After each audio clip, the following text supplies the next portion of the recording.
Hello विद्यार्थी मित्रों केम छो स्वागत है तमारुं। तो मित्रों आज આપણે ધોરણ 9 ના વિષય વિજ્ઞાનની અંદર આપણો ચોથો પાઠ પરમાણુનું બંધારણ એની અંદર મિત્રો આગળ જોવાના છે। તો આપણે લાસ્ટ ટાઈમ મિત્રો સમજ્યા હતા કે પરમાણુની અંદર પણ એવા અપરમાણુય કણો છે। બે કણો વિશે આપણે સમજ્યા હતા, પ્રોટોન અને ઇલેક્ટ્રોન। તો આ બે કણો છે, હવે આ બે કણોની શોધ તો થઈ ગઈ, પણ હવે આ બે કણોની ગોઠવણ કેવી રીતે થાય છે એને સમજાવવા માટે જુદા જુદા વૈજ્ઞાનિકો શું આપણે જુદા જુદા નમૂના આપ્યા। એ ઘણા બધા નમૂનાઓમાંથી આપણે અમુક નમૂના છે જે આપણે ભણવાના છે આજે, બરાબર। અને એ નમૂના પરથી આપણે જોવાનું છે પરમાણુના સાચા નમૂના તરફ, જેથી આપણે ખબર પડે કે પરમાણુનું સાચું બંધારણ શું છે, પરમાણુ કેવું છે, એની અંદર કેવું જે આ છે આપણે જે અપરમાણુ કણો જે શોધ્યા પ્રોટોન અને ઇલેક્ટ્રોન એની ગોઠવણ કેવી રીતે થયેલી છે। રેડી? તો એ આપણે સમજવાનું છે। તો એક નમૂનો આવશે, પહેલાં એ નમૂનો કંઈ કરશે, એની કંઈક ખામી હશે, એ ખામી દૂર કરવા માટે બીજો કોઈ નમૂનો આવશે, એ બીજા નમૂનાની ખામીને દૂર કરવા માટે ત્રીજો નમૂનો આવશે, અને એમ કરતાં કરતાં આપણે પરમાણુના એક ચોક્કસ બંધારણ તરફ જશું, જે આપણે પરમાણુનું સાચું બંધારણ હશે। રાઈટ? તો આપણે મેન જોવાનું છે આજે થોમ્સનનો નમૂનો, બરાબર। આજે આપણે બધા નમૂના જોઈ લઈશું અને આજે આપણે સમજી લઈશું પરમાણુની અંદર વાસ્તવમાં કેવું બંધારણ છે। તો બહુ જ ઇન્ટરેસ્ટિંગ અને મસ્ત ટોપિક છે। તો ચલો, એક્ઝામ પોઈન્ટ ઓફ વ્યૂથી પણ મસ્ત છે અને સમજવાથી પણ મસ્ત છે। ચલો આપણે શરૂ કરીએ આપણો ઇન્ટરેસ્ટિંગ જે આ છે ટોપિક એ શરૂ કરીએ। ચલો, તો પહેલાં આજે આપણે જોઈશું થોમ્સનનો નમૂનો, એના પછી બીજો છે રુધરફોર્ડનો નમૂનો, અને ત્યારબાદ છે બોહરે અભિધારણા આપી એ બી નમૂનો છે આપણે જોઈશું, સમજી કઈ રીતે, બરાબર। તો આની અંદર શું થયું, સૌથી પહેલાં આવ્યા થોમ્સન નામના વૈજ્ઞાનિક। એ થોમ્સન નામના વૈજ્ઞાનિકે શું કરે, આપણને પરમાણુનો નમૂનો સમજાવવાનો ટ્રાય કરે કે પરમાણુ અંદર આવું બંધારણ હોય છે, એની અંદર કેવી રચના હોય છે, ઇલેક્ટ્રોન અને પ્રોટોન આવી રીતે ગોઠવાયેલા હોય છે। તો સૌથી પહેલાં આપણે નમૂનો આવશે થોમ્સનનો નમૂનો, જે આપણે જોઈએ।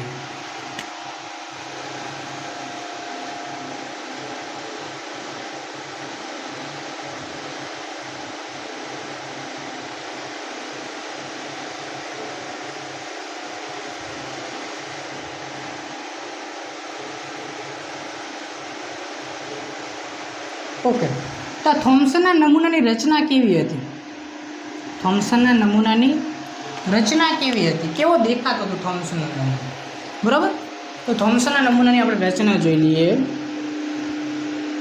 એની રચના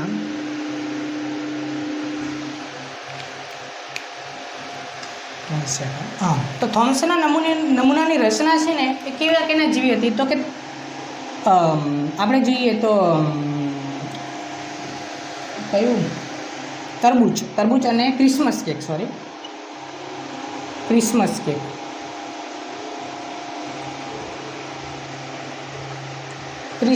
કેક અને તરબૂચને મળતી આવતી હતી, અને તરબૂચ આપણે જે કહીએ, આપણું તરબૂચ જે આપણે ખાઈએ છીએ એ તરબૂચને એ નમૂનો આપણે એને એનો નમૂનો છે આને મળતો આવતો, તો આ બે વસ્તુને મળતો આવતો। તમે જો તરબૂચની અંદર શું હોય, લાલ લાલ ભાગ હોય, અંદર વચ્ચે શું હોય, બીજડા હોય, એવી રીતે એક પ્રકારનું હોય ક્રિસમસ કેક। આપણે તો નહીં હોતું, પણ જે હોય એમને ક્રિસમસ કેકની અંદર કેવું હોય, એક પ્રકારનું કેક હોય જેની અંદર શું હોય, સૂકો મેવો નાખેલો હોય, દ્રાક્ષ નાખેલી હોય, આખો એનો હોય, અને એની અંદર શું નાખેલું હોય, સૂકો મેવો અથવા દ્રાક્ષ નાખેલી હોય કેકની અંદર, રેડી, વચ્ચે વચ્ચે। તો એની રચના કેવી જોવા મળે છે, થોમ્સનના નમૂનાની ક્રિસમસ કેક અથવા તરબૂચ જેવી જોવા મળે છે। ઓકે, તો થોમ્સને આપણને કીધું શું, થોમ્સનની રચના એનો નમૂનો આવો હતો, પણ થોમ્સને આપણે કઈ રીતે સમજાય કે પરમાણુ અંદર કેવી રીતે ગોઠવાયેલું છે, ઇલેક્ટ્રોન અને પ્રોટોન। થોમ્સને એવું સમજાયું આપણને તેની રચના, અને આપણે જોઈએ પછી એને આપણે થોમ્સનની અભિધારણા આપણે સમજી લઈએ, બરાબર। પહેલાં આપણે પછી થોમ્સનની ધારણા સમજી લઈએ, થોમ્સને શું ધાર્યું, તો એ ગોઠવણ કેવી રીતે થાય છે ઇલેક્ટ્રોન અને પ્રોટોનની। થોમ્સને સમજાયું, શું સમજાયું, થોમ્સને એવું સમજાયું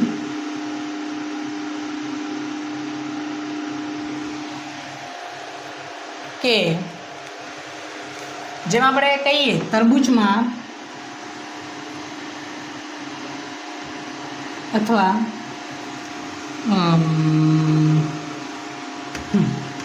જેમ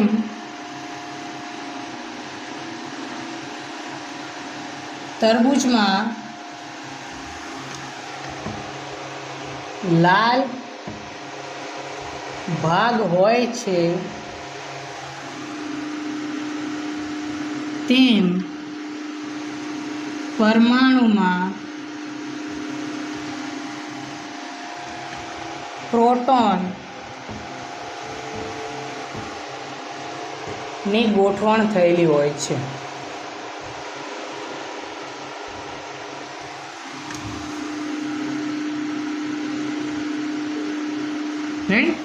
જેમ તરબૂચમાં લાલ ભાગ હોય છે, તરબૂચની અંદર વસ્તુ તમે સમજો, એનો નમૂનો સેમ ટુ સેમ આના જેવો જ હતો.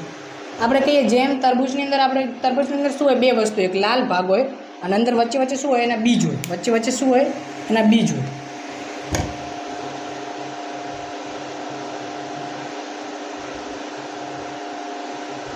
તો થોમ્સને શું કીધું કે જે લાલ લાલ ભાગ છે ને એ શું છે, તો કે પ્રોટોન છે. લાલ લાલ આખો ભાગ જે દેખાય છે તે શું છે, પ્રોટોન છે. થોમ્સને એવું કીધું. અરે સોરી, પ્લસ કેમ બનશે? ચલો આખું મસ્ત બતાવું.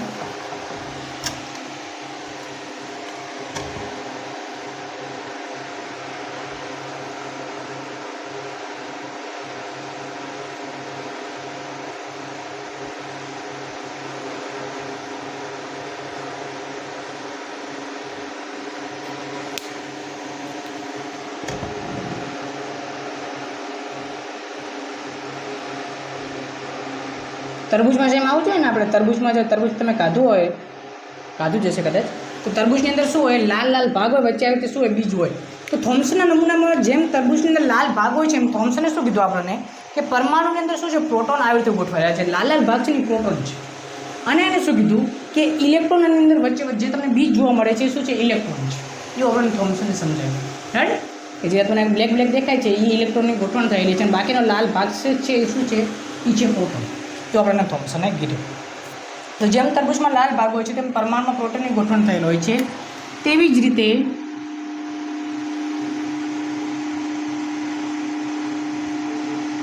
તરબૂચમાં રહેલા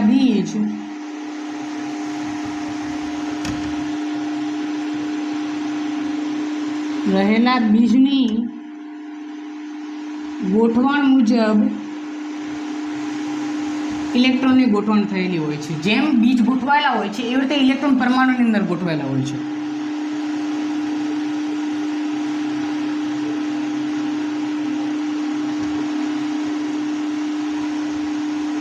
ઇલેક્ટ્રોનની ગોઠવણ થયેલી હોય છે એવું આપણે થોમ્સને કીધું. મતલબ કે એક તરબૂચને તમે એક પરમાણુ ગણી લો, કે તરબૂચ શું છે, એક પરમાણુ છે. તો એની અંદર ઇલેક્ટ્રોન કેટલું છે, લાલ લાલ ભાગ છે, પ્રોટોન છે, અને વચ્ચે જે તમને કડિયું છે દેખાય છે તે તમે નાખી દો છો એ શું છે, તમારા ઇલેક્ટ્રોન છે. તો આવી રીતે થોમ્સને કીધું કે આવી રીતે એની ગોઠવણ થયેલી છે. તો હવે થોમ્સને એના આધારે એની ધારણા આપી. શું આપી? એની ધારણા આપી, જે આપણે જોઈએ. તમે પહેલાં આટલું નોટ ડાઉન કરી લો. આ એની તમે એનો ગોઠવણ છે, એને કેવી રીતે ગોઠવણ આપણને સમજાય, રાઈટ? આટલું લખી નાખો, પોઝ કરીને લખી નાખો, રાઈટ? ચલો, લખાઈ ગયું? ઓકે. તો એને આપણે ધારણા જોઈએ. થોમ્સનની ધારણા શું?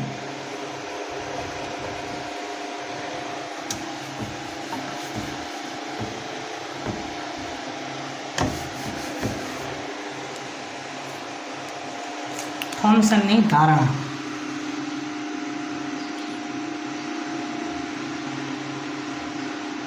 તો થોમ્સનની ધારણા મુજબ શું થોમ્સન કહેતો હતો કે થોમ્સનની ધારણા મુજબ કે પરમાણુ શું છે, એક ધન વીજભારિત ગોળો છે.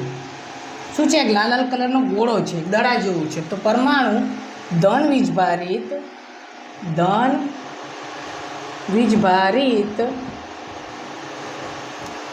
ગોળો છે,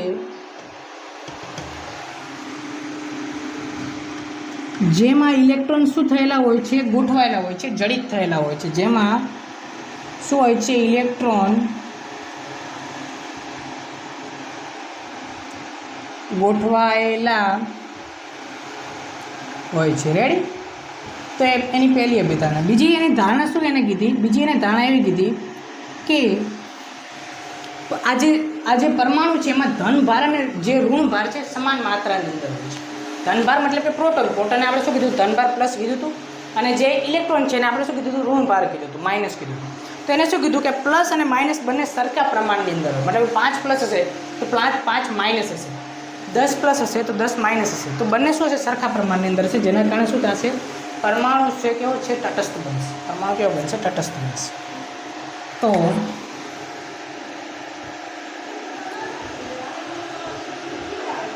પરમાણુમાં ધન ભાર અને ઋણ ભાર સમાન હોય છે. આથી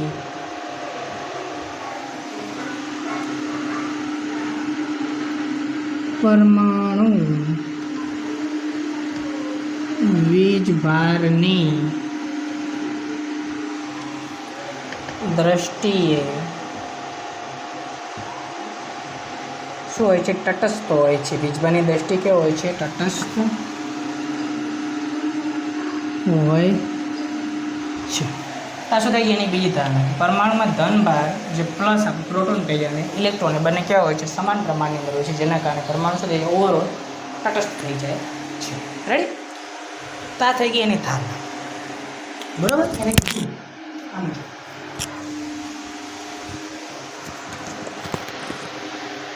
તો હવે મેન આની અંદર આની ખામીઓ શું હોય? તો આપણે આ માની લીધું. તો આની અંદર ખામી કઈ એની ખામી આવી જેના કારણે બીજા નમૂનો મેં શું કીધું કે એક નમૂનાની કઈ ખામી હતી જેના કારણે બીજો નમૂનો આવશે. તો આ નમૂનાની અંદર શું ખામી હતી જેના કારણે બીજો નમૂનો આવ્યો? તો આની અંદર આપણે જોઈએ શું આની અંદર ખામી હતી. તો એને આપણે ખામીઓ જોઈએ. તો ખામીઓની અંદર મેન વસ્તુ કે તમે સમજો કે રસાયણ વિજ્ઞાન આપણે આ ભણ્યા છે એનો પાઠ રસાયણ વિજ્ઞાન. રસાયણ વિજ્ઞાનની અંદર ક્યારે પણ એક ધન વીજભાર અને ઋણ વીજભાર જ્યારે બંને હાવ નજીક આવી જાય ને તો એ વસ્તુ શું બની જાય? અસ્થાયી બની જાય. શું બની જાય? અસ્થાયી. હંમેશા યાદ રાખજો કે જ્યારે ધન વીજભાર અને ઋણ વીજભાર બંને હાવ ચોંટી જાય ત્યારે અસ્થાયી થઈ જાય. ઓકે? અને ધન વીજભાર હશે તો શું થઈ જશે? અપાકર્ષણ થઈ જશે. શું થઈ જશે? દૂર જતા રહેશે. અપાકર્ષણ થઈ જશે. અથડાશે તો એક દૂર જતો રહેશે. રાઈટ? પણ જ્યારે ધન વીજભાર અને ઋણ વીજભાર ભેગા થશે, ચોંટી જશે તો એ વસ્તુ શું થઈ જશે? અસ્થાયી થઈ જશે. એ વસ્તુ રસાયણ વિજ્ઞાન અંદર યાદ રાખવાની. ઓકે? જો ધન વીજભાર અને ઋણ વીજભારને તમારે ભેગા કરવા હોય તો તમારે ઉર્જા મુક્ત કરવી પડે. શું કરવી પડે? ઉર્જા મુક્ત કરવી પડે. એ તમે આગળ સમજશો. રાઈટ? પણ અત્યારે ખાલી એટલી વસ્તુ સમજો કે ધન વીજભાર અને ઋણ વીજભાર હાવ જોડેલા હશે તો એ વસ્તુ શું થઈ જશે? અસ્થાયી થઈ જશે. તો શું આપણે આ જે થોમ્સનનો નમૂનો છે એની મર્યાદા શું? થોમ્સનના નમૂનાની મર્યાદા એ છે કે પરમાણુની સ્થાયીતા સમજાવતો નથી. તો પરમાણુ છે સ્થાયી કઈ રીતે છે? પ્રોટોનને ઇલેક્ટ્રોન સાવ એકબીજાને અડીને કઈ રીતે?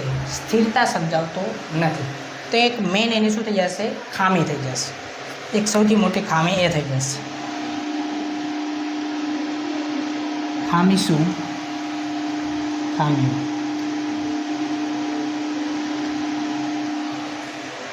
તો એની ખામી થઈ જશે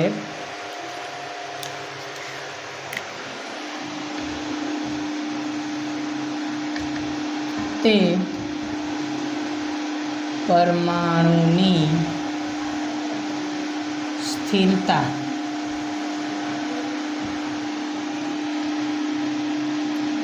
વિશે સમજાવતો નથી.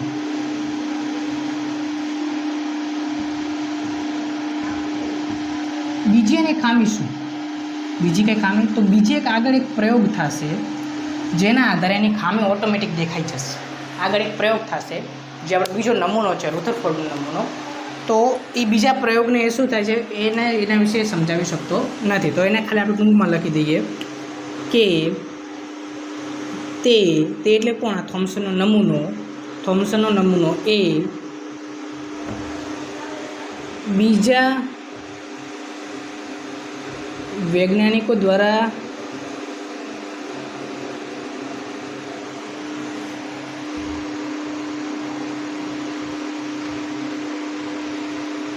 કરવામાં આવેલા પ્રયોગોમાં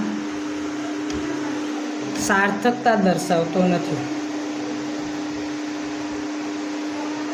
શું દર્શાવતો નથી? આટલું તમે ખાલી લખી દેજો. મારે હમાતું નહીં કારણ કે બોર્ડ થોડું નાનું હોય. શું સમજાય ને? હમણાં હું શું કહું કે પહેલીની મર્યાદા શું કે તે પરમાણુની સ્થિરતા વિશે સમજાવી શકતો નથી. અને બીજી મર્યાદા છે કે તે બીજા વૈજ્ઞાનિકો દ્વારા કરવામાં આવેલ પ્રયોગોમાં એ એ શું નથી સમજાવી શકતો? બીજા વૈજ્ઞાનિકો દ્વારા કરવામાં આવેલા પ્રયોગોમાં એ સાર્થકતા દર્શાવી શકતો નથી આ થોમ્સનનો નમૂનો. તો આ થોમ્સનના નમૂનાની મર્યાદા, બે મર્યાદા. તો આ મર્યાદાને મર્યાદા માટે એક બીજો હવે નમૂનો આવ્યો, રુથરફોર્ડનો નમૂનો. એ નમૂનો આપણે સમજશું એટલે આપણને ખબર પડશે કે આની અંદર આ બીજી મર્યાદા શા માટે છે. રાઈટ? તો ચલો આટલું પહેલાં નોટ કરી લો. આપણે જોઈએ રુથરફોર્ડનો. તો રુથરફોર્ડે એમને એનો નમૂનો નથી આપ્યો, એને પહેલાં એક પ્રયોગ કર્યો. એ પ્રયોગના આધારે એને એક શું આપ્યો? નમૂનો આપ્યો પોતાનો, જેને આપણે કહીએ છીએ રુથરફોર્ડનો નમૂનો. રાઈટ? તો એને પ્રયોગ કર્યો, એને પ્રયોગની અંદર કરીશું.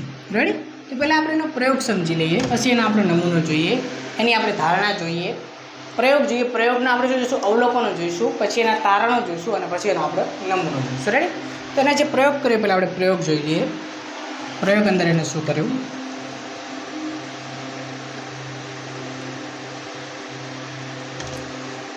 તો પ્રયોગ અંદર એને કરીશું કે સૌપ્રથમ એને શું લીધું? સોનાનો પાતળો વરખ લીધો. સોનાનો પાતળો વરખ એટલે પાતળું સ્તર. પાતળું સ્તર, વરખ એટલે ખબર પડે, પાતળું સ્તર. પાતળું જેમાં આપણે કાગળિયું એકદમ હોય ને હાવ પતલું, એવું પતલું એને શું કીધું? લેયર લીધું સોનાનું. બરાબર? એને લીધું. એને લઈ અને એને શું કર્યું? એના ઉપર એને લાઇટ જેમાં આપણે પ્રકાશ પાડીએ ને, પ્રકાશ, એવી રીતે એક વસ્તુ પાડી. એ વસ્તુને કહેવાય આલ્ફા કણ. એ વસ્તુને શું કહેવાય? આલ્ફા કણ. સમજો કઈ રીતે? એને શું લીધું? પહેલાં આપણે એને બહારથી સમજી લઈએ, એનો બેઝિક સમજી લઈએ કે એને કેવી રીતે પ્રયોગ કર્યો, પછી એને આપણે થોડુંક ડિટેલમાં જોઈએ. એને શું લીધું? સોનાનો વરખ લીધો. વરખ એટલે પાતળું લેયર લીધું, જેને શું કીધું? સોનાનો વરખ. જાડો હોય પણ આપણે કાપી દીધો. બરાબર? કાપી દીધો. એને શું લીધું? સોનાનો વરખ લીધો.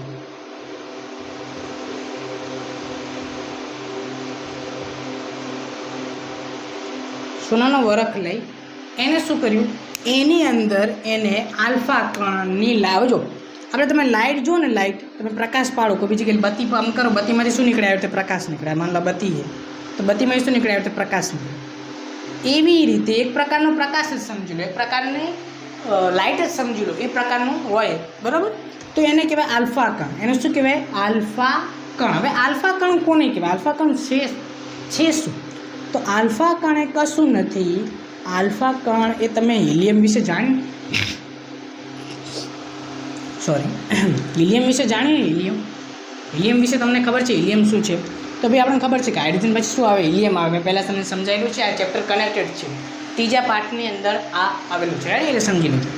તો શું છે? હિલિયમ. હિલિયમને મેં એચી વડે દર્શાવ્યું, યાદ હોય તો તમને. બરાબર? તો આ શું છે? આપણું હિલિયમ. ઓકે. આ હિલિયમના પરમાણુ હોય ને, હિલિયમનો પરમાણુ, એમાંથી તમે 2 ઇલેક્ટ્રોન કાઢી નાખો ને. 2 ઇલેક્ટ્રોન. કેટલા ઇલેક્ટ્રોન? 2 ઇલેક્ટ્રોન તમે કાઢી નાખો. આ 2 ઇલેક્ટ્રોન આ પરમાણુ, એ પરમાણુમાંથી ઇલેક્ટ્રોન કાઢી કરે.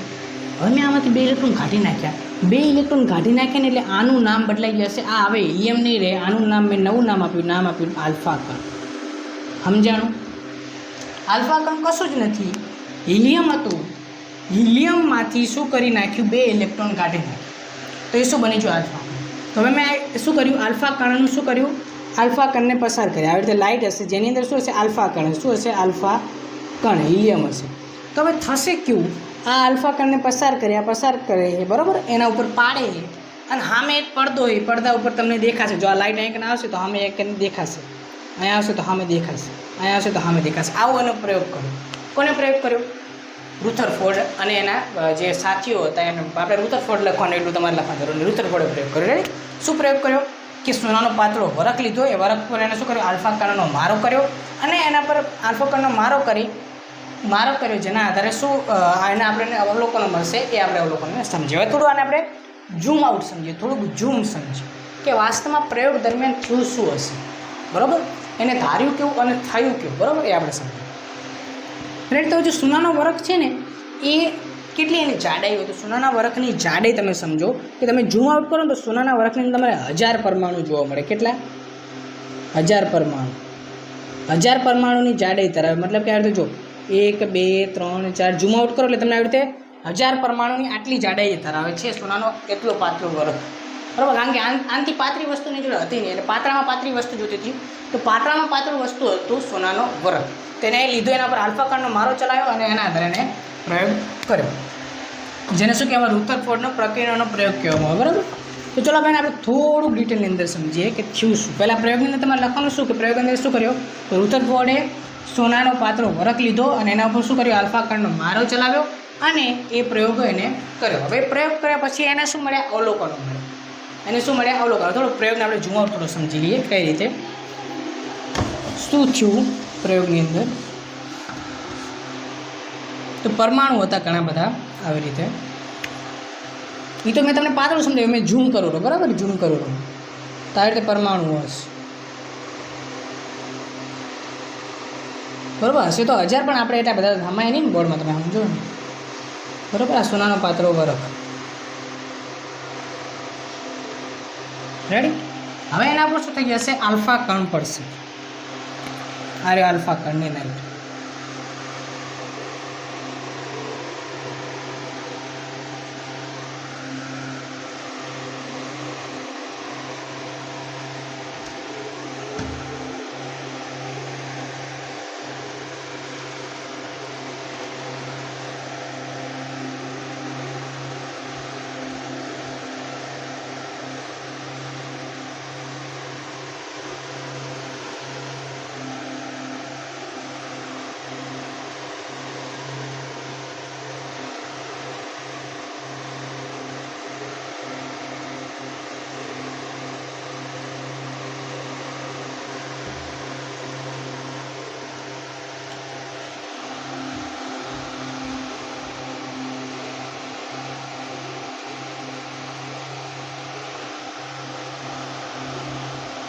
ઓકે,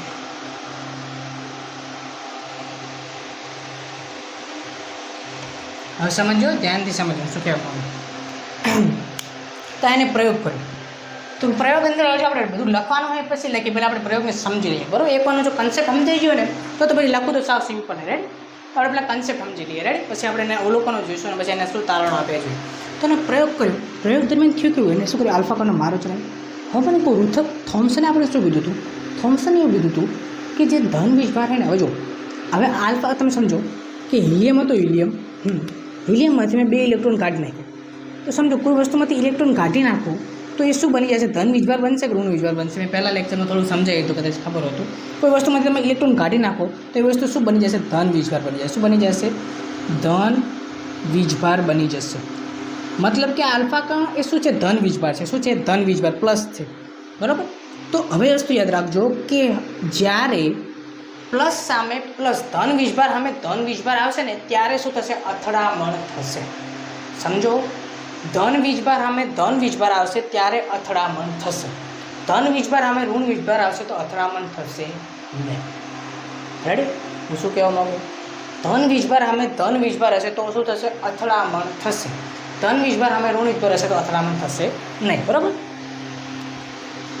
તો સમજો હવે આ ધન વીજભાર છે, ઓકે. તો આપણું આ છે ધન વીજભાર. ધન વીજભાર થોમ્સને શું કીધું કે ધન વીજભાર પરમાણુ અંદર બધી જગ્યાએ જોવા મળે. વચ્ચે વચ્ચે ઇલેક્ટ્રોન હોય, આખો ગોળો હોય છે, બરાબર. ધન વીજભાર ગોળો છે. તો હવે મેં આઈકન નાખ્યું, મેં ધન વીજભાર નાખ્યું, તો સમજો આઈકને અથડામણ થાવી ના જોઈએ. હું શું કહેવા માગું, સમજો. હું એમ કહેવા માગું કે ભાઈ અમે આલ્ફા કણ પસાર કર્યો, આલ્ફા કણ ધન વીજભાર, રેડી. હવે મેં એની અંદર પસાર કર્યો તો હવે પરમાણુ શું છે, પરમાણુની અંદર તો ધન વીજભાર બધી જગ્યાએ ફેલાયેલો હોય તો અહીંથી તો પાછું વળી જવું જોઈએ ને. આ કિરણ અહીંથી આ કિરણ સીધે સીધું જતું રહ્યું. જો પહેલું આલ્ફા કણનું કિરણ એ સીધે સીધું જતું રહ્યું, બીજું સીધે સીધું જતું રહ્યું, ત્રીજું સીધે સીધું જતું રહ્યું, ચોથું અહીંથી અહીં વળ્યું થોડુંક, આ સીધું સીધું જતું રહ્યું, આ અહીંથી જ્યું સીધું સીધું પાછું. આ એક જ છે કે જે અહીંથી આમ જ્યું સીધું પાછું. તો થોમ્સનનો નમૂનો આ એક જ ખોટો પડે. થોમ્સનનો નમૂનો જો ધન વીજભાર હોય તો અહીંથી જ પાછું વળી જવું જોઈએ ને કિરણ, અહીંથી જ ના વળી જાવ. કારણ કે જો આટલે ધન વીજભાર એટલે બધી જગ્યાએ ધન વીજભાર છે તો ધન વીજભાર એટલે ટકરાઈને પાછું આવી જશે આપણું કિરણ. પણ આપણું કિરણ પાછું ના આવે, એમને સીધું સીધું પસાર થઈ ગયું. તો એનો અર્થ કે આટલે છે ધન વીજભાર નથી, આટલે નીચે છે ધન વીજભાર નથી, આટલે નથી, આટલે નથી, આટલે કંઈક વચ્ચે હોવું જોઈએ તો જ વચ્ચે અથડામણ થઈ, બરાબર. તો રુથરફોર્ડના પ્રયોગને સમજાઈ ના શકે થોમ્સનનો નમૂનો, એટલા માટે થોમ્સનના નમૂનાને પછી આપણે આગળ આપણે આ રુથરફોર્ડનો નમૂનો સમજ્યો, બરાબર. તો એને આ પ્રયોગ કર્યો. તો પ્રયોગ ઉપરથી તમે જો આપણે જોવા શું મળે, તો જોવા એ વસ્તુ મળી કે મોટાભાગના આલ્ફા કણો એમને પસાર થઈ ગયા. જો એમને જતા છે સીધે સીધા, જેવા આવ્યા એવા જ્યાં, જેવા આવ્યા એવા જ્યાં. બહુ જ ઓછા આલ્ફા કણો શું છે, આલ્ફા કણો બહુ ઓછા, એટલે કે તમે જો આપણે એને ઘણા બધા હજારોની સંખ્યામાં આલ્ફા કણો પસાર કર્યા છે, પણ આપણે એટલા બધા ન લખી શકીએ ને, એટલે મેં થોડાક જ લખ્યા છે. તો આપણે શું કહીશું, થોડાક જ આલ્ફા કણો વાંકા વળ્યા છે. વાંકા વળ્યા છે મતલબ કે આટલા ખૂણેથી વાંકા વળ્યા. જો અહીંથી આમ વાંકું વળ્યું, એક જ આલ્ફા કણ આપણા માટે તો. અને બહુ જ ઓછો આલ્ફા કણ એટલે એક જ આપણે આલ્ફા કણ કહીએ જે 180 ડિગ્રી પાછા વળ્યા. મતલબ કે જો 180 ડિગ્રી પાછા વળ્યા મતલબ શું, આમ જાતા હોય અને એની લાઈને પાછા આવે તો તમે એને શું કહેશો, 180 ડિગ્રી પાછા વળ્યા. 180 ડિગ્રી પાછા વળ્યા. આ બંને વચ્ચેનો ખૂણો કેટલો થાય? 180 થાય કે ના થાય? થાય કે ના થાય? ખબર એક નહીં, બરાબર? બંને વચ્ચેનો ખૂણો કેટલો? જો દિશા આમ હતી, જાતું તો આમ જાતું હતું, તો આ બંને વચ્ચેનો ખૂણો કેટલો થઈ ગયો? 180 થઈ ગયો ને. રેડી? તો મોટાભાગના આલ્ફા કણો એમને પસાર થઈ ગયા અને બહુ ઓછા આલ્ફા કણો થોડાક કોણે વળ્યા પાછા વળ્યા, અને મોટા ભાગમાંથી બહુ જ ઓછા અંશના આલ્ફા કણો છે 180 ડિગ્રી પાછા વળ્યા. તો આ એને પ્રયોગ કર્યો, અને પ્રયોગના આધારે એને અવલોકનો કર્યા, અને અવલોકનના આધારે એને તારણો આપે, અને તારણો આધારે એને પોતાનો નમૂનો આપ્યો, જેને આપણે કહીએ રુથરફોર્ડનો નમૂનો. રુથરફોર્ડનો નમૂનો, પણ રુથરફોર્ડના નમૂનાની અંદર કંઈક એવી ખામી હશે જેના આધારે બીજો નમૂનો આવશે. તો પહેલાં આપણે સમજી લઈએ, રાઈટ? તો હવે જોઈએ, આપણે એનો પ્રયોગ જોઈ લીધો. તો હવે આપણે પ્રયોગની અંદર આપણે એના અવલોકનો સમજી લઈએ કે શું અવલોકન હતું. રુથરફોર્ડે તો શું ધાર્યું કે ભાઈ થોમ્સન ભાઈ સાચા છે. તો આપણે આની અંદર શું જોવા મળશે કે આની અંદર જોવા મળશે કે અહીંથી બધા પાછા વળી જશે, મોટા ભાગના તો પાછા વળી જશે, બરાબર? પણ આવું થયું નહીં. તો અવલોકન અંદર જોવા શું મળ્યું આપણને? પ્રયોગ, બરાબર? પ્રયોગ વિશે લખી આપશે ને, પ્રયોગ વિશે થોડું ઘણું પૂછાશે તો લખી શકો, બરાબર ને? રેડી?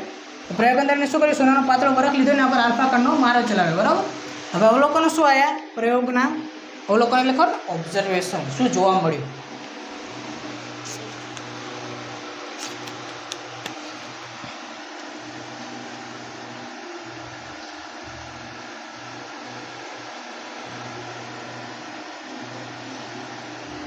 ચલો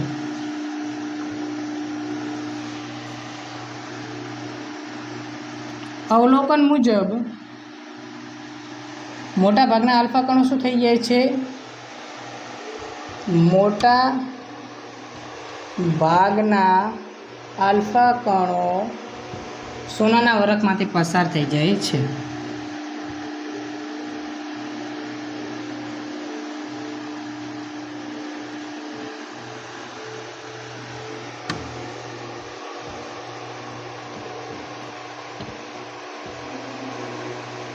રેડી? બહુ જ ઓછા, ખૂબ જ ઓછા, ટૂંકમાં કહીએ તો ખૂબ ઓછા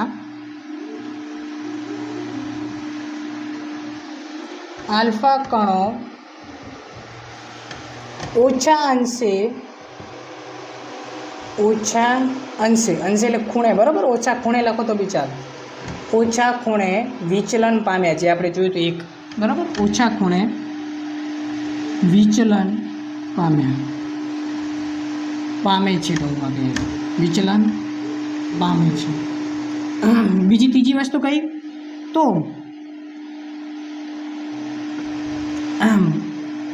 12,000માં એક આલ્ફા કણ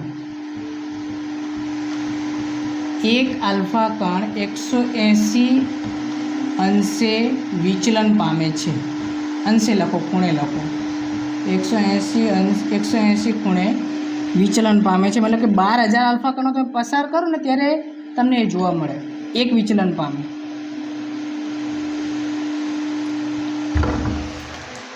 રેડી? 12,000માંથી એક આલ્ફા કણ એવો છે જે શું છે? વિચલન પામે છે. રેડી? સમજણ હું શું કહું? ઓકે, તો આ થઈ જાય અવલોકન. હવે એના તારણો શું આવે? રુથરફોર્ડના આ પ્રયોગ કર્યો એના તારણ, અને શું તારણ આપે તો એ તારણ જોઈએ. તો તારણ મુજબ રુથરફોર્ડે એવું કીધું કે જો પરમાણુમાંથી એમને આલ્ફા કણો પસાર થઈ જાય, મતલબ પસાર ક્યારે થાય? જ્યારે એની અંદર કશું હોય નહીં. તો એ વસ્તુ એમને ક્યારે પસાર થઈ જાય? કે જ્યારે કશું હોય નહીં, બરાબર? કે માનો રસ્તો હોય, રસ્તામાં ટ્રાફિક ના હોય તો તમે ફટાફટ પસાર થઈ ગયો, પણ રસ્તામાં ટ્રાફિક હોય તમે પસાર ના કરો, તમે પાછા આવશો, ઘરે પાછા આવશો. તો એવી રીતે પરમાણુનો મોટા ભાગનો વિસ્તાર કેવો હશે? ખાલી હશે. એનું પહેલું એને તારણ આપ્યું કે પરમાણુમાંથી, સોનાના વરખમાંથી મોટા ભાગના કિરણો પસાર થઈ ગયાથી પરમાણુનો જે મોટા ભાગનો વિસ્તાર કેવો હોવો જોઈએ? ખાલી હોવો જોઈએ. તેને તારણ શું આપ્યું? તારણ આલ્યું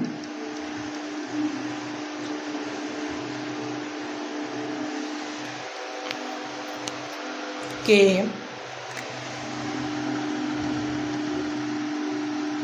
સોનાના વરખમાંથી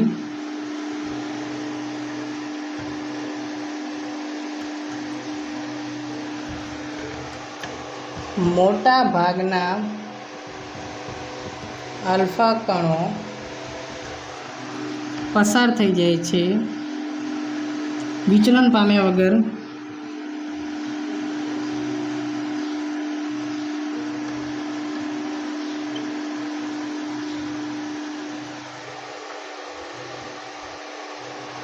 પસાર થઈ જાય છે. આનો અર્થ શું છે કે પરમાણુ તેથી પરમાણુનો મોટા ભાગનો અર્થ વિસ્તાર કેવો હોવો જોઈએ?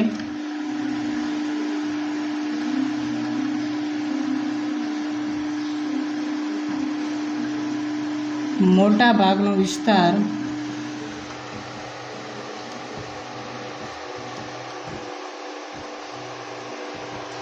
ખાલી હોવો જોઈએ. તો એને આ એક તારણ આપ્યું. બીજું તારણ કયું આપ્યું એને? તો રુથરફોર્ડે બીજું એક તારણ આપ્યું કે જે એનો ધન વીજભાર ભાગ છે, જે આપણે ધન વીજભાર કહીએ, એ આખા પરમાણુની અંદર વચ્ચે કોઈ જગ્યાએ ગોઠવાયેલો છે, ખૂબ ઓછી જગ્યા ધરાવે છે. શું ધરાવે છે? ખૂબ ઓછી જગ્યા ધરાવે છે. તો પરમાણુમાં ધન વીજભાર અને દળ, જે આપણે વજન કહીએ, પરમાણુનું વજન, દળ, એ ખૂબ ઓછા ભાગની અંદર સંકેન્દ્રિત થયેલું હોય છે. રેડી? પરમાણુમાં જે ધન વીજભાર છે એ શું છે? ખૂબ જ ઓછો ભાગ ધરાવે છે આખા પરમાણુનો, અને એનું દળ છે એ પણ એની અંદર જ આવેલું. બાકી પરમાણુ આખો ખાલી હોય છે, ખૂબ ઓછા ભાગની અંદર સંકેન્દ્રિત થયેલું હોય છે. જેને એને શું કીધું? જેને ન્યુક્લિયસ કહે છે. જેને શું કહે છે? કેન્દ્ર કહે છે. જેને પરમાણુનું કેન્દ્ર કહે છે. બરાબર? તો એને શું કીધું કે પરમાણુ કેવો છે? આખો ખાલી છે, અને એનું દળ છે એક નાના ભાગની અંદર વચ્ચે સ્થાપિત થયેલું હોય છે. એને શું કહેવાય? કેન્દ્ર કહેવાય છે. રેડી? તો એના વિશે એને આવી વાત કરી કે પરમાણુ આવું. તો હવે આની અંદર બીજું શું? એને ત્રિજ્યા વિશે વાત કરી કે જે પરમાણુ હોય અને કેન્દ્ર હોય, બંનેની ત્રિજ્યા છે ને, એ ત્રિજ્યા વચ્ચે શું હોય? ઘણો બધો ફેર હોય. મતલબ પરમાણુની ત્રિજ્યા કેટલી મોટી હોય? 10⁵ ગણી મોટી હોય. કેટલી? 10⁵ ગણી મોટી હોય. તો હું તમને એક એક્ઝામ્પલ આપી દઉં જેથી તમને ખબર પડે કે માની લો 1000 મીટર, મીટરને કિલોમીટરમાં ખબર પડે? ખબર તો પડી જશે, કારણ કે વેગ મેં ચલાવી હોય, વેગ પ્રવેગ ના જોયો તો વિડીયો જોઈ લેજો. બરાબર? તો સમજો કે એક પરમાણુ છે અને આ એનું કેન્દ્ર છે. રેડી? અને આપણે રુથરફોર્ડે આપણે કીધું એ મુજબ. બરાબર? પરમાણુ એનું કેન્દ્ર છે. હવે ત્રિજ્યા વર્તુળ હોય એને શું હોય? ત્રિજ્યા હોય, કારણ કે પરમાણુ ગોળ છે. તો આ પરમાણુ ગોળ છે તો એની ત્રિજ્યા હશે. તો આની ત્રિજ્યા જો આપણે માની લઈએ કે પરમાણુની ત્રિજ્યા કેટલી છે? 100 કિલોમીટર. કેટલી? 100 કિલોમીટર. તો એનું જે કેન્દ્ર છે એની ત્રિજ્યા થશે 1 મીટર. બંને વચ્ચે આટલો ફરક હોય. એક પરમાણુની જો ત્રિજ્યા 100 કિલોમીટર હશે તો એના કેન્દ્રની ત્રિજ્યા 1 મીટર જ હશે. બરાબર? બંનેની ત્રિજ્યા વચ્ચે આટલો ફરક જોવા મળે, જેને 10⁵ જેટલો ફરક જોવા મળે. તો બરાબર? તો પરમાણુના કેન્દ્રની ત્રિજ્યા એ પરમાણુની ત્રિજ્યા કરતાં ખૂબ ઓછી હોય છે, એટલું લખી શકાય. બરાબર? એ તારણમાં આપણે આટલું લખી શકીએ. પરમાણુના કેન્દ્રની ત્રિજ્યા એ પરમાણુની ત્રિજ્યા કરતાં ઓછું હોય છે. રેડી? તો હવે તો આ તેને તારણ થઈ ગયા, પણ હવે એને શું રજૂ કર્યો? એનો નમૂનો રજૂ કર્યો રુથરફોર્ડે. રેડી? તો એ નમૂનાને આપણે સમજીએ.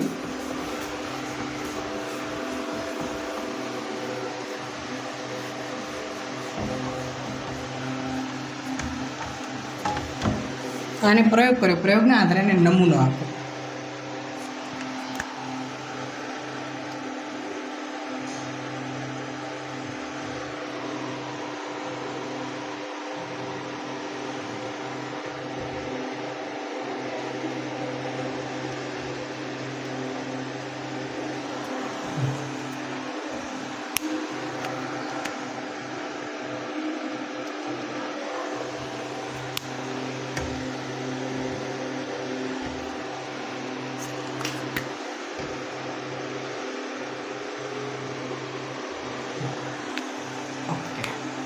રુથરફોર્ડે નમૂનો આપ્યો. શું નમૂનો આપ્યો રુથરફોર્ડે? તો રુથરફોર્ડે કીધું કે પરમાણુ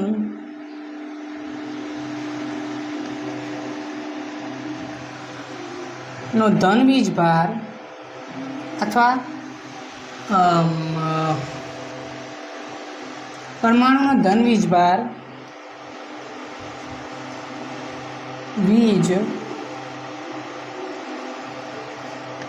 પરમાણુનો ધન વીજભાર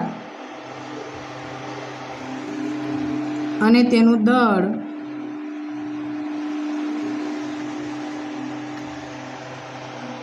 ખૂબ ઓછી ભાગની અંદર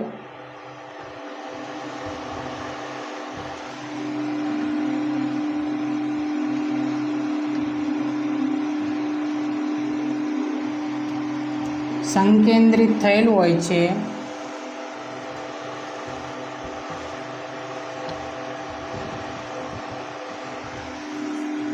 જેને શું કહે છે? પરમાણુનું કેન્દ્ર કહે છે.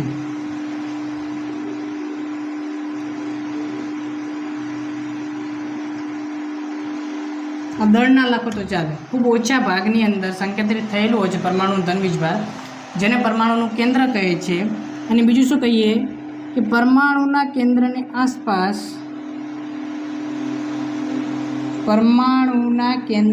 આસપાસ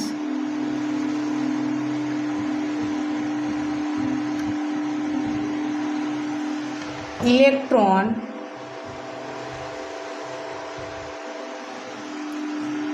એ વર્તુળાકાર પથ પર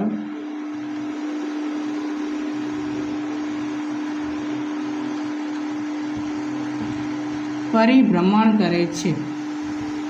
મતલબ કે આ રીતે ભમે, ગોળ ગોળ ગોળ ગોળ. આ પ્લસ છે, કેન્દ્ર છે પરમાણુને, એની આસપાસ આ ઇલેક્ટ્રોન ભમે છે. તો એને કીધું પરમાણુના કેન્દ્રની આસપાસ ઇલેક્ટ્રોનને વર્તુળાકાર પથ પર પરિભ્રમણ કરે છે. આ વર્તુળાકાર પથ છે એને શું કહેવાય? એને કીધું કક્ષા. શું કીધું? કક્ષા.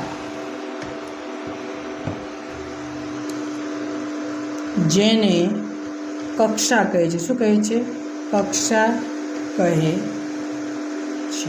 તેવું એને આપણને કીધું. તેના નમૂના મુજબ એને શું કીધું? એનો ધન વીજભાર છે કઈ જગ્યાએ હોય છે? એના કેન્દ્રની અંદર હોય છે.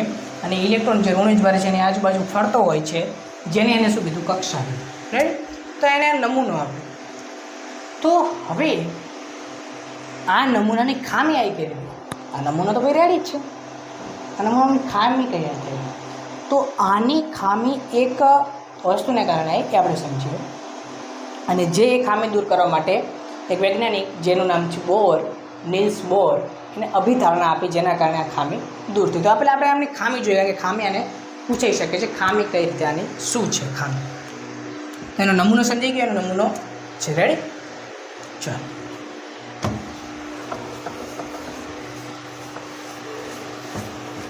હવે ખામી જોઈએ.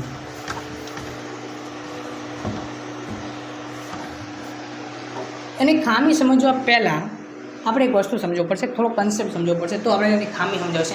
એની પહેલાં આપણે એની ખામી નહીં સમજાય. એનો કન્સેપ્ટ શું? તો એક વૈજ્ઞાનિક હતા, મેક્સવેલ નામના વૈજ્ઞાનિક. કયા વૈજ્ઞાનિક? મેક્સવેલ. યાદ રાખજો, મેક્સવેલ. તો મેક્સવેલ નામના વૈજ્ઞાનિકે એક આપણને વસ્તુ સમજાવી. શું વસ્તુ સમજાવી? એની પહેલાં એક વસ્તુ સમજી લો કે મને કહો, આપણે ફિઝિક્સ ભણ્યા છીએ. કે કોઈ બી વસ્તુ વર્તુળાકાર પથ હોય, વર્તુળાકાર પથ પર ધારો કે કોઈ વસ્તુ ગોળ ગોળ ભમે રહી છે, તો વસ્તુ ગોળ ગોળ ભમે રહી છે, બરાબર? માન લો કોઈ એક સાયકલવાળો ભાઈ છે, ગોળ ગોળ રસ્તા પર 10 મીટર પ્રતિ સેકન્ડની ઝડપથી ચાલેલો, સાયકલ આકેલો ગોળ ગોળ ગોળ 10 મીટર પ્રતિ સેકન્ડની ઝડપથી. તો જ્યારે કોઈ વસ્તુ વર્તુળાકાર પથ પર ગોળાકાર પરિભ્રમણ કરે, ત્યારે આપણે એને શું કહીએ? અચળ પ્રવેગથી એ ગતિ કરે છે.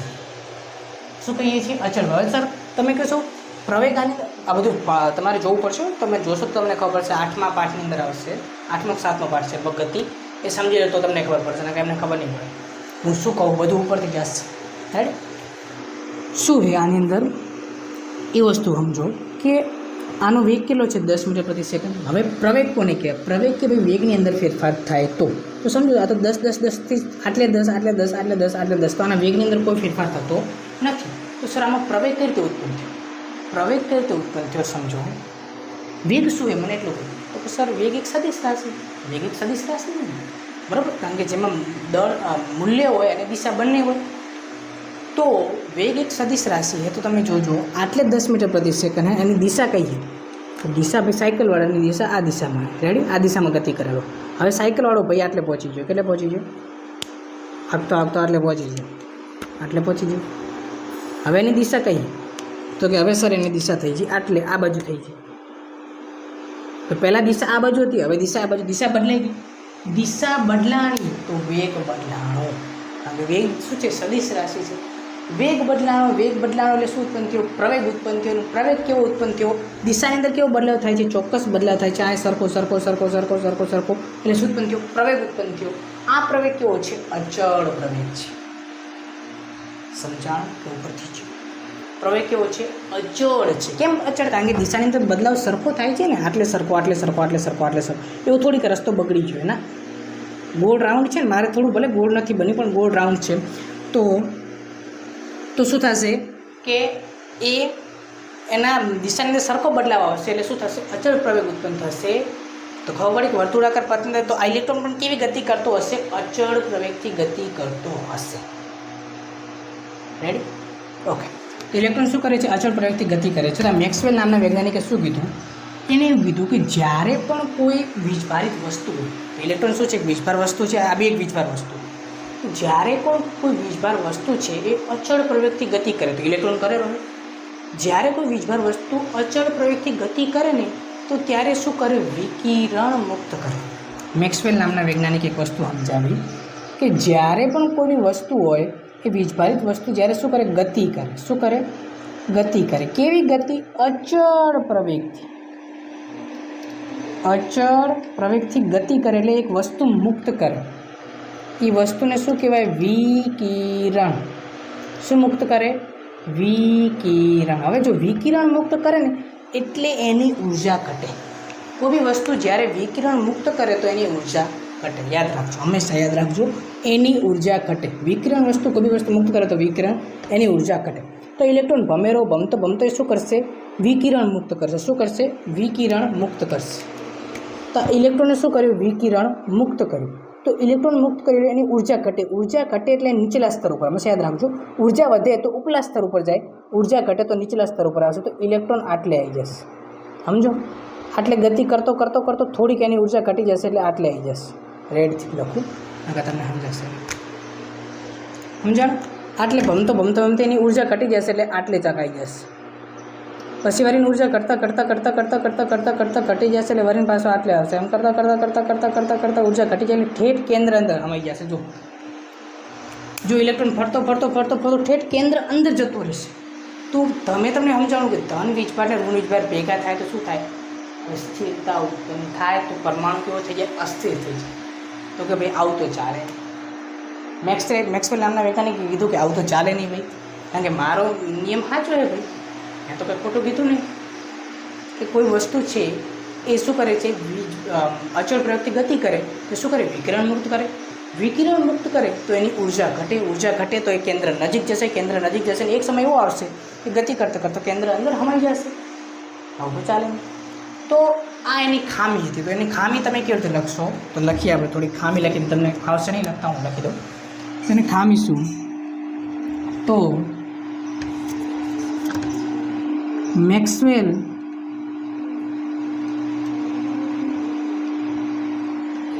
ના સિદ્ધાંત મુજબ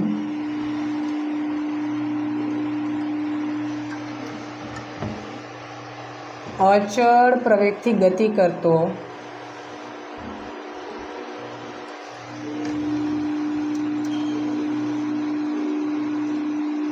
વીજભારિત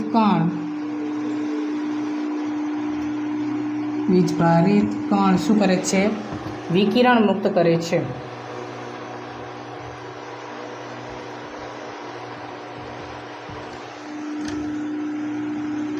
અહીં ઇલેક્ટ્રોન શું કરે છે? અચળ પ્રવેગથી ગતિ કરતો હોવાથી તે વિકિરણ શું કરશે?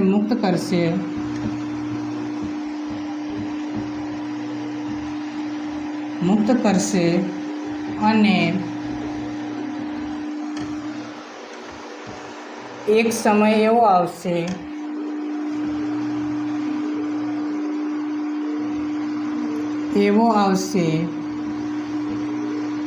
કે તે વિકિરણ મુક્ત કરતાં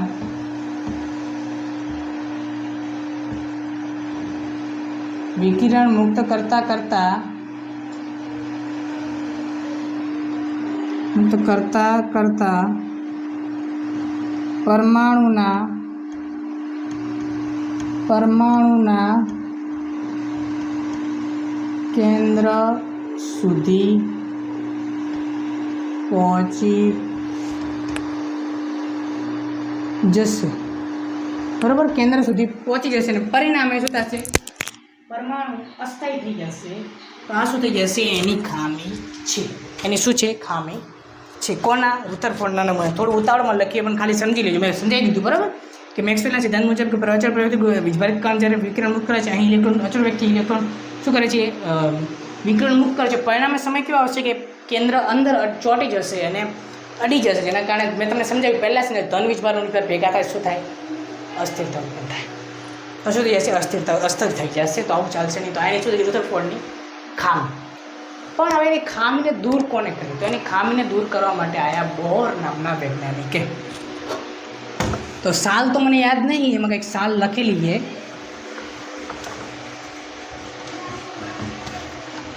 રેડી? તો સાલ તમે જોઈ લેજો કઈ સાલ હે, પણ તોય આપણે નામથી તો લખી દઈએ.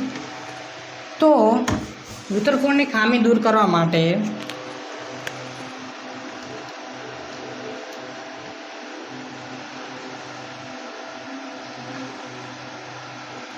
ફોર્ડની ખામી દૂર કરવા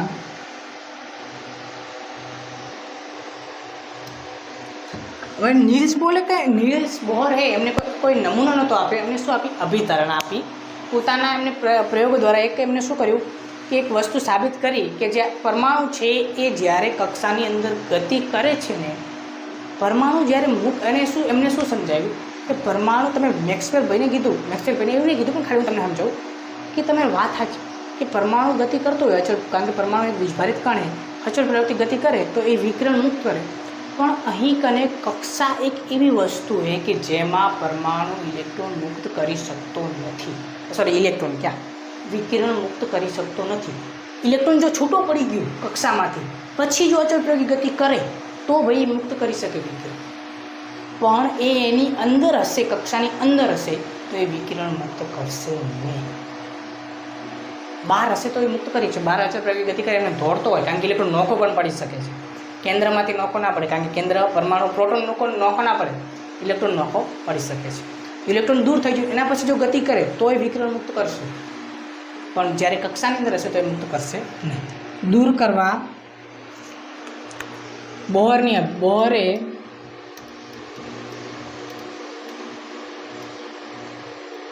નીચે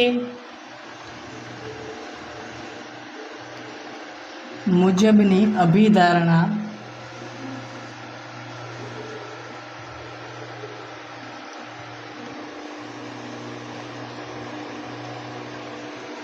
આપી.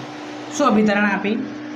તો મેં સમજાવી તો દીધું બરાબર, પણ હવે આપણે થોડીક વૈજ્ઞાનિક ભાષાની અંદર લખી દઈએ બરાબર. શું? તો કે પરમાણુમાં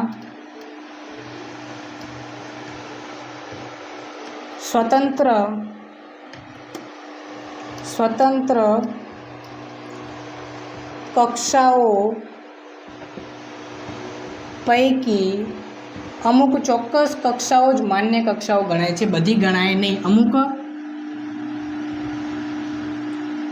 ચોક્કસ કક્ષાઓ જ માન્ય કક્ષાઓ ગણાય છે. રેડી?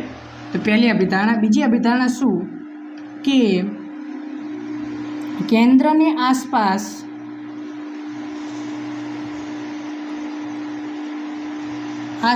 કક્ષામાં ગતિ કરતો ઇલેક્ટ્રોન શું છે એ વિકિરણ મુક્ત કરતો નથી.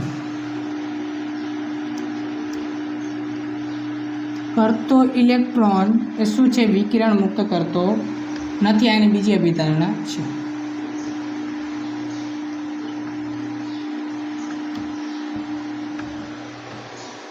કારણ કે શું હોય, કક્ષાની એક ઉર્જા હોય. સમજો, કક્ષાની શું હોય? એક ઉર્જા હોય. એ કક્ષાની અંદર જ્યાં સુધી ઇલેક્ટ્રોન હોય ને ત્યાં સુધી શું કરી ના શકે? ત્યાં સુધી એ વિકિરણ મુક્ત કરી શકે નહીં. એની બહાર જાય પછી એને મુક્ત કરી શકે. બરાબર? અને આસપાસ શું કરે છે? ઇલેક્ટ્રોન ગતિ કરે છે. તો કક્ષાની અંદર એક ઉર્જા છે. કક્ષાની અંદર શું છે? ઉર્જા. કક્ષા ઘણી બધી હોય, પણ એમાંની અમુક ચોક્કસ કક્ષાઓ જ માન્ય છે. અને એ કક્ષાની અંદર ઇલેક્ટ્રોન પરિભ્રમણ કરે છે. અને આ કક્ષાની અંદર જ્યાં સુધી હશે ત્યાં સુધી એ શું કરશે? વિકિરણ મુક્ત કરશે નહીં. એની બહાર જતો રહેશે તો વિકિરણ મુક્ત કરશે. તો આ કોને સમજાવ્યું? બોર નામના વૈજ્ઞાનિકે સમજાવ્યું. એને અભિધારણા આપી. બરાબર? તો એ બોરની અભિધારણાઓ છે. ઓકે, તો આ તો થઈ ગયું. હવે આપણે સમજાયું કે પરમાણુની અંદર કેવું બંધારણ જોવા મળે છે. રાઈટ? ચલો તો ચલો આપણે પરમાણુના બંધારણ સુધી તો પહોંચી ગયા. હવે આગળ જોઈએ આગળ શું છે. તો આગળ વસ્તુ એ કે પરમાણુના અંદર આવી એક કક્ષા ના હોય. પરમાણુની અંદર આવી ઘણી બધી કક્ષાઓ હોય. બરાબર? તો કક્ષાના આપણે થોડાક નામ જોઈ લઈએ. બરાબર? તો શું હશે? કેન્દ્ર હશે. કેન્દ્રની જે સૌથી પહેલી કક્ષા હશે એને કહીશું આપણે કે કક્ષા. શું કહીશું? કે કક્ષા. અથવા એને આપણે કહીશું n બરાબર 1 કક્ષા. n બરાબર 1. પછી જે બીજા નંબરની હશે એને આપણે કહીશું L કક્ષા. જો મારે થોડું આડાવડું દોરાયો. બીજા નંબરની હશે એની અંદર શું હશે? L કક્ષા. ત્રીજા નંબરની કક્ષા હશે એને કહીશું M કક્ષા. શું કહીશું? M કક્ષા. ચોથા નંબરની હમાશે નહીં એને કહીશું N કક્ષા. એને શું કહીશું? N કક્ષા. બરાબર? આને કહીશું n બરાબર 1, n બરાબર 2, n બરાબર 3. એવી રીતે કક્ષા જેમ જેમ ઇલેક્ટ્રોનની સંખ્યા વધતી જશે એમ શું થઈ જશે?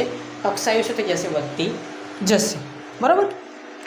તો હવે આટલી તો આપણે વસ્તુ ખબર પડી, પણ આ સાથે સાથે એક નવી વસ્તુ પણ આપણે ખબર પડી. નવી વસ્તુ કઈ? તો એક એ વસ્તુ જાણવા મળે કે પરમાણુ અંદર પ્રોટોન ઇલેક્ટ્રોન તો હે, પણ એક બીજી વસ્તુ પણ બીજા ભાઈ પણ હે. કયા ભાઈ? તો એ ભાઈ હે ન્યુટ્રોન. તો એ ન્યુટ્રોન જે ચેડવિક નામના વૈજ્ઞાનિકે શોધ્યો, જે શું હોય છે? કઈ જગ્યાએ હોય છે? તો એ હોય છે આ કેન્દ્રની અંદર. કેન્દ્ર અંદર એકલો પ્રોટોન નહીં હોતો. પ્રોટોન ભેગો બીજી વસ્તુ હોય છે જેનું નામ હોય છે ન્યુટ્રોન. પ્રોટોન અને ન્યુટ્રોન એ બંને કેન્દ્ર અંદર હોય, અને જ્યારે ઇલેક્ટ્રોન ક્યાં હોય છે? એની બહાર. તો મતલબ કે પરમાણુ એ 3 ઘટકોથી બનેલો હોય: ઇલેક્ટ્રોન, પ્રોટોન અને ન્યુટ્રોન. ન્યુટ્રોનને n વડે દર્શાવે. અને ન્યુટ્રોન કેવો છે? તટસ્થ છે. ના ધન વીજભાર ના ઋણ વીજભાર, તટસ્થ. બરાબર? કોઈ વીજભાર જોવા મળતો નથી. તો ન્યુટ્રોન વિશે તમારે લખેલું હોય થોડું. બરાબર? અને તોય આપણે સમજી લઈએ. તો ન્યુટ્રોન ક્યાં હોય છે? કેન્દ્રની અંદર હોય છે, પ્રોટોનની સાથે. બરાબર? અને બીજું ન્યુટ્રોન શું છે? કોના દ્વારા શોધવામાં આવ્યું? તો જે ચેડવિક દ્વારા. યાદ રાખજો, જે ચેડવિક નામના વૈજ્ઞાનિક. પ્રશ્ન પૂછાઈ શકે. જે ચેડવિક નામના વૈજ્ઞાનિક દ્વારા શોધવામાં આવ્યો કે શું છે કેન્દ્રની અંદર. બીજું શું છે? એક બીજો ઘટક હોય. જો પ્રોટોનને આપણે દર્શાવીએ p વડે, p પ્લસ ન્યુટ્રોન. આ બે ઘટક હોય, પ્રોટોન, ન્યુટ્રોન, અને બારે શું હોય? આવી રીતે ઇલેક્ટ્રોન. તો આ શું થઈ ગયું? આખું પરમાણુનું બંધારણ. 3 ઘટક હોય પરમાણુ અંદર: પ્રોટોન, ન્યુટ્રોન અને ઇલેક્ટ્રોન. પ્રોટોન અને ન્યુટ્રોનનો તમે સરવાળો કરો એટલે તમને શું મળી જશે? પરમાણુનું દળ. કોઈ પણ પરમાણુનું તમારે દળ શોધવું હોય તો પ્રોટોન અને ન્યુટ્રોનનો સરવાળો કરવાનો, એટલે તમને શું મળી જાય? એનું દળ મળી જાય. હવે મેન વસ્તુ એ થાય કે ન્યુટ્રોન છે એ હાઇડ્રોજન પરમાણુ અંદર હોતો નથી. હાઇડ્રોજન અંદર ખાલી એકલો પ્રોટોન, હાઇડ્રોજન અંદર શું હોય? એકલો પ્રોટોન હોય. હાઇડ્રોજન સિવાયના બીજા બધા પરમાણુ અંદર શું હોય? ન્યુટ્રોન હાજર હોય છે. રેડી? સમજાય કે નહીં? કોઈ બી વસ્તુનું તમારે દળ ગોતવું હોય, જેમ કે તમારે હાઇડ્રોજનનું દળ ગોતવું હોય તો હાઇડ્રોજનનું દળ કેટલું? તો હાઇડ્રોજન અંદર કેટલા પ્રોટોન હોય? એક પ્રોટોન હોય. તો એક પ્રોટોનનું દળ કેટલું? યાદ રાખજો, એક પ્રોટોનનું દળ છે 1 યુ. તો હાઇડ્રોજનનું દળ કેટલું થઈ ગયું? 1 યુ. બરાબર? યુ એટલે યાદ ને તમને ત્રીજા પાઠની અંદર આવ્યું. પછી ધારો કે હાઇડ્રોજન, હિલિયમ, લિથિયમ. ચલો લિથિયમ અંદર કેવું? તો કે લિથિયમનો નંબર છે 3. જેટલા નંબર હોય ને એટલા એની અંદર શું હશે? પ્રોટોન હશે. લિથિયમ અંદર કેટલા પ્રોટોન? 3 પ્રોટોન, 3 ન્યુટ્રોન હશે. જેટલા પ્રોટોન હોય એટલા ન્યુટ્રોન. અમુક વાર અલગ અલગ બદલાય. જેટલા પ્રોટોન એટલે ન્યુટ્રોન એટલે કેટલા એનું થઈ જશે? 6. રેડી? પ્રોટોન અને ન્યુટ્રોનનો સરવાળો કરી દેવાનો. મોટા ભાગની અંદર એવું હશે કે પ્રોટોન અને ન્યુટ્રોન સરખા હશે, અમુકની અંદર પ્રોટોન ન્યુટ્રોન બદલાતા રહેશે. બરાબર? તો હવે આપણે આના પછી આગળ જોવાનું છે કેવી રીતે ઇલેક્ટ્રોન ગોઠવાય છે. બરાબર? પ્રોટોન અને ન્યુટ્રોન વિશે ખબર પડી છે. ન્યુટ્રોન શું છે? બીજો અપરમાણુ કણ છે જે કેન્દ્રની અંદર હાજર હોય છે, જે ચેડવિક દ્વારા શોધવામાં આવ્યો છે, જે તટસ્થ છે. અને જે પ્રોટોન અને તમે પ્રોટોન અને ન્યુટ્રોનનો સરવાળો કરો એટલે તમને શું મળી જાય? કોઈ પણ પરમાણુનું દળ મળી જાય છે. ઇલેક્ટ્રોનનું દળ નહીવત હોય છે, ઇલેક્ટ્રોનનું દળ ગણાતું નથી. રેડી? તો શું કહ્યું? જે ચેડવિક દ્વારા શોધવામાં આવ્યું તું ન્યુટ્રોન. રેડી? તો એના પછી આપણે જોઈશું ઇલેક્ટ્રોન કઈ રીતે પરમાણુની અંદર ગોઠવણ થાય છે. ઇલેક્ટ્રોનની જુદી જુદા પરમાણુની જુદી જુદી ઇલેક્ટ્રોન રચના હશે એ આપણે સમજીશું નેક્સ્ટ લેક્ચરની અંદર. તો તમે આવ્યા, ભણ્યા, સમજ્યા બદલ તમારો થેન્ક યુ, આભાર. આવજો.